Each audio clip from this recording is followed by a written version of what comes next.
Bayes theorem क्या होती है? Navier Bayes is a simple yet effective probabilistic classification algorithm based on Bayes theorem. तो जो हमारी Navier Bayes है वो एक probability का क्लासिफिकेशन है जो कि बेस्ड है Bayes theorem पे. Assume that the feature used for classification are conditionally independent given the class. हम लोग ये मान के चलते हैं कि जो फीचर दिए हुए हैं वो इंडिपेंडेंट है. It is widely used for tasks like spam detection, sentiment analysis, and document classification due to its efficiency and simplicity, especially when dealing with large data set. तो हमारा जो नेवियो बाइस है ये कहाँ कहाँ पर यूज होता है? तो ये यूज होती है कि हमारी स्पैम डिटेक्शन में, जो हमारे स्पैम्स होते हैं, जो फ्रॉड वगैरह होते हैं इनमें, सेंटिमेंट एनालिसिस में यूज होता है, डॉक्यूमेंट क्लासिफिकेशन में. और ये इन जगह पर यूज क्यों होती है? क्योंकि ये बहुत ही इफिशियंसी से आंसर देता है, सिंप्लिसिटी से देता है, और ये एक बहुत लार्ज डेटा सेट के साथ डील करता है, मतलब बहुत बड़े अमाउंट ऑफ डेटा के साथ ये वर्क करता है. The algorithm work by calculating the probability of each class given the input features and assigning the class with highest probability. तो जिस ये probability के साथ वर्क करता है, तो इस एल्गोरिदम में हम सबसे पहले हर एक क्लास के इनपुट काउंट करते हैं, मतलब इनपुट की प्रोबेबिलिटी काउंट करते हैं. ठीक है.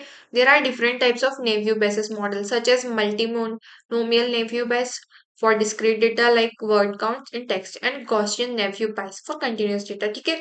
तो हमारे पास बहुत सारे तरह के नेवियो बाइस मॉडल होते हैं, बट हम यहाँ पर देख रहे हैं गॉसियन नेवियो और मल्टीनोमियल नेवियो.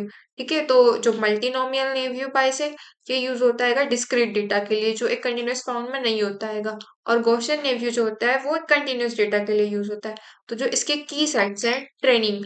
तो जो Navier Bayes learn the conditional probability for each feature given the class label from the training dataset. And then other one is prediction. When new data comes in, the model computes the probability for each class and choose the class with the highest probability. तो इसमें हमने देखा कि training और prediction कैसा होता है.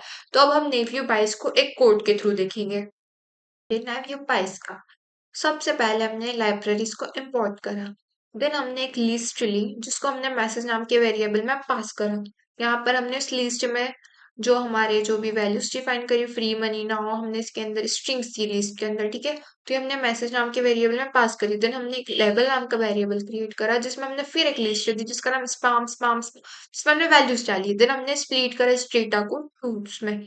ठीक है. X underscore train, X underscore test, Y. Then Y में हम लोग ने फिर वैल्यू प्रोवाइड करी. देन हमने जो हमारा मैसेज नाम का वेरिएबल क्रिएट किया था और लेबल नाम का क्रिएट किया था वो इसमें पास करा. देन हमने इसके टेस्ट साइज की वैल्यू डाली एंड रैंडम स्ट्रिंग की वैल्यू फिक्स करी. देन हमने इस टेक्स्ट को हम न्यूमेरिक फॉर्म में कन्वर्ट करेंगे. ठीक है.